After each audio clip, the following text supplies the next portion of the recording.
Japan তৈরি করেছে self heating lunch box. এই লাঞ্চ বক্স আগুন ছাড়াই আপনার খাবার রান্না করে দেবে। কি বিশ্বাস করতে কষ্ট হচ্ছে? হবেই তো, কারণ আপনি বাস করছেন বাংলাদেশে। এখানে এসব কল্পনা করাও দায়। কিন্তু আমি বলছি জাপানের কথা।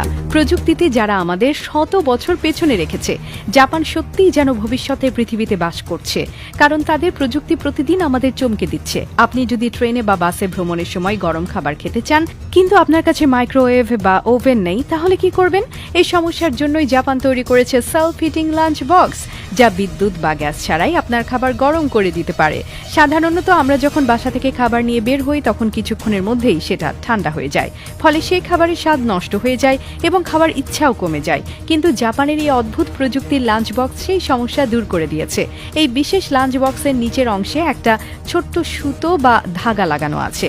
যখন আপনি সেই সুতো টানবেন, তখন কিছুক্ষণের মধ্যেই আপনার খাবার নিজে থেকেই গরম হতে শুরু করবে।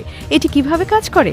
আসলে এই লাঞ্চ বক্সের নিচে একটি বিশেষ কেমিক্যাল কম্পার্টমেন্ট থাকে, যেখানে ক্যালসিয়াম অক্সাইড এবং পানি রাখা থাকে। যখন আপনি সুতা টানেন, তখন এই দুটি উপাদান একে অপরের সঙ্গে প্রতিক্রিয়া করে, যার ফলে তীব্র তাপ উৎপন্ন হয়।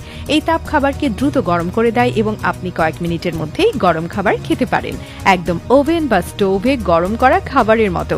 এই প্রযুক্তিটি শুধু ট্রেনে বা বাসে ভ্রমণের জন্যই নয়, বরং এটি অফিস, ক্যাম্পিং এবং দূরপাল্লার ভ্রমণের জন্য অত্যন্ত কার্যকর।